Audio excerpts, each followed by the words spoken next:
बिस्मिल्लाहिर्रहमानिर्रहीम। मेरा नाम डॉक्टर अदनान रियाज है और मैं इस्लाम मेडिकल कॉलेज में एज ए असिस्टेंट प्रोफेसर अपने फ़राइज़ सर अंजाम देता हूँ। उसके अलावा मैं अराई वेलफेयर हॉस्पिटल में एज ए मेडिकल स्पेशलिस्ट जो है अपनी जॉब करता हूँ। आज के इस वर्ल्ड हाइपरटेंशन डे के मौके पे मैं अपने जो हाइपरटेंशन के मरीज़ हैं यानी बुलंद फ़िशार खून के जो मरीज़ हैं उनके लिए एक पैगाम रिकॉर्ड करवाना चाहता हूँ, उनकी आगाही के लिए। हाइपरटेंशन या तेज़ ब्लड प्रेशर जिसे हम अमूमी अल्फाज में कहते हैं, वो हमारे यहाँ पाकिस्तान में बहुत ज़्यादा प्रेवलेंस है उसकी। आप ये जान के हैरान होंगे कि पाकिस्तान में तकरीबन 18% अडल्ट लोग जो हैं यानी जो नौजवान 18 साल के हैं उनमें तकरीबन 18% जो है वो ये इसकी प्रेवलेंस है। इसके अलावा 40 साल या उससे ज़्यादा के लोगों में 33% जो है वो इसकी प्रेवलेंस है। उसका मतलब ये है कि पाकिस्तान में हर तीसरा बंदा बुलंद फ़िशार खून से की मर्ज़ में मुब्तला है। अब अगली बात ये आती है कि इतने ज़्यादा लोग हैं लेकिन हम इसको इग्नोर कर रहे हैं। हम अमूमी तौर पे बहुत से लोग ऐसे होते हैं, इत्तफाकिया तौर पे चेक कराते हैं तो उनको पता चलता है कि हमारा बीपी जो है वो हायर साइड पे है या हम बुलंद फ़िशार खून की जो मर्ज़ है उसमें मुब्तला हैं। तो सवाल ये पूछा जाता है कि डॉक्टर साहब इसकी अलामतें क्या हैं। तो इसकी अलामत जो है वो हर मरीज़ में मुख्तलिफ होती है। बहुत से मरीज़ ऐसे हैं जिनमें कोई भी अलामत नहीं होती। इसमें पट्ठों के दर्द वगैरह के साथ भी मरीज़ आ सकते हैं, सर दर्द के साथ भी मरीज़ आ सकते हैं। तो इसकी कोई स्पेसिफिक अलामत आप उस तरह मेंशन नहीं कर सकते। सो हर वो मरीज़ जिसकी घर में, हर वो बंदा बल्कि जिसके घर में उसके माँ बाप या फैमिली की हिस्ट्री है ब्लड प्रेशर की, तो उसको अपना ब्लड प्रेशर ज़रूर चेक कराना चाहिए। ख़ुसूसी तौर पे जब 18 साल के हो जाएं या उसके नज़दीक तो अपना ब्लड प्रेशर ज़रूर चेक करवाएं ताकि आपको अंदाज़ा रहे कि आप कहीं पे इस मर्ज़ में मुब्तला तो नहीं हैं। क्योंकि साइलेंट किलर के तौर पे भी इसको जाना जाता है कि ये अंदर ही अंदर आपके जिस्म में जो है वो तब्दीलियाँ रूनुमा कर रहा होता है लेकिन आपको बाहर पता नहीं है। इसके बाद एक और बड़ी ज़रूरी बात इंफॉर्मेशन कि ऊपर वाला ब्लड प्रेशर या नीचे वाला ब्लड प्रेशर जिसे कहा जाता है वो क्या है। तो हम जब भी ब्लड प्रेशर मापते हैं तो उसमें दो तरह की रीडिंग्स आती हैं। सो आपकी आगाही के लिए जिसको हम ऊपर वाला ब्लड प्रेशर मरीज आमतौर पे कहते हैं वो सिस्टोलिक ब्लड प्रेशर होता है, वो 120 यानी 120 तक होना चाहिए आपका, तो उसको हम कहेंगे ये नॉर्मल है।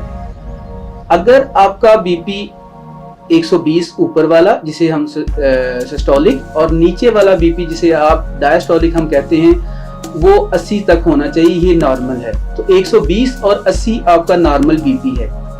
अगर आपका बीपी 130 और 80 तक है तो आपको एहतियाती तदाबीर की ज़रूरत है। एहतियाती तदाबीर क्या है वो मैं आगे चल के बात करता हूँ।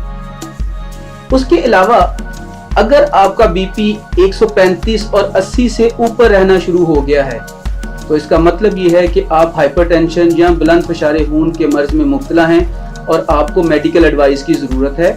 आपने अपने करीबी डॉक्टर और मुस्तनद डॉक्टर से रजू करना है। ये सबसे ज़रूरी बात कि मुस्तनद डॉक्टर से रजू करना है।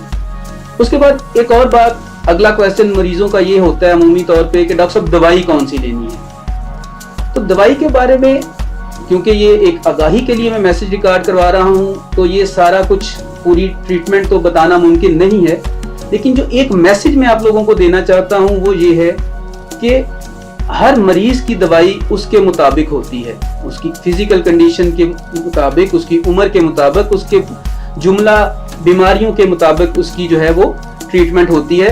तो ये एक काम जो हमारे अमूमी तौर पे घरों में बड़ा चलता है कि किसी एक की दवाई होती है ब्लड प्रेशर की और सारे घर वाले वो इस्तेमाल कर रहे होते हैं। सो ये काइंडली इसको जरा थोड़ा सा आपने डिस्करेज करना है। सो हर मरीज की दवाई उसके मुताबिक होती है। नौजवानों के लिए दवाई और है, बूढ़े मरीजों को जिनमें कोई और कॉम्प्लिकेशन है, शुगर है या कोई और मसले हैं, उनकी दवाइयां यकसर मुख्तलिफ होती हैं। सो दवाई इंडिविजुअलाइज्ड होती है। सो अपने मुस्तनिद डॉक्टर से मशवरे के बाद अपनी दवाई शुरू करें और उसकी प्रॉपर मॉनिटरिंग करें और कंप्लायंस अच्छी होनी चाहिए। कंप्लायंस से मतलब ये है कि आपने रोजाना अपनी तरतीब से दवाई जिस तरह तजवीज़ की गई है वो आपने दवाई इस्तेमाल करनी है। ये वाला रवैया कि अम्मा को दवाई लिखी थी भाईजान भी वही खा रहे हैं, छोटी बाजी भी वही खा रही है, ठीक है। तो इसको आपने डिस्करेज करना है और अपने मुस्तनद डॉक्टर से मशवरे के बाद जो भी आपकी दवाई वो तजवीज़ करें उसको जो है वो आपने कंटिन्यू करना है। अगर कोई दवाई सूट नहीं करती, कोई मसला मसाइल होता है, तो वो जाके अपने डॉक्टर से मशवरा करें और डॉक्टर के मशवरे से उसको तब्दील करवाएं। तीसरी बड़ी अहम बात वो ये कि एहतियात क्या है इसमें, ठीक है। तो एहतियात या प्रिवेंशन जो है वो क्या हमने करनी है। तो एहतियात के बारे में ये है कि एक तो नमक का इस्तेमाल जो है वो आपने कम से कम करना है। सो जो इजाफी तौर पे नमक होता है, मैं हमेशा ये कहता हूँ कि जो आप इजाफी नमक इस्तेमाल करते हैं उसमें कमी लेके आएं। जो हंडिया में आप नॉर्मल नमक इस्तेमाल करते हैं उसको आप इस्तेमाल करें, लेकिन जो इजाफी तौर पे हर चीज़ में ही नमक जो इस्तेमाल हो रहा होता है उसको आपने इस्तेमाल नहीं करना। उसके बाद मुतवाज़न और सेहत बख्श ग़िज़ा जो है वो इस्तेमाल करें। तीसरी ज़रूरी बात, अपने वज़न का ख्याल करें, वर्जिश करें, वज़न आपका मुतवाज़ी रहना चाहिए।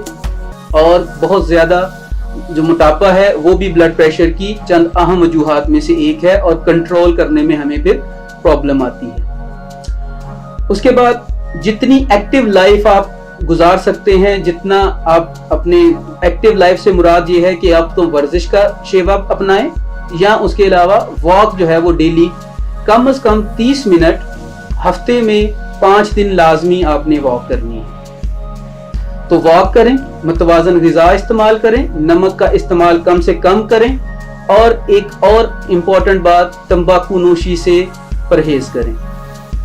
सो सिगरेट स्मोकिंग, नमक का परहेज, वॉक, एक्सरसाइज और मोटापे पे कंट्रोल, ये इसकी चंद अहम एहतियातों में से हैं।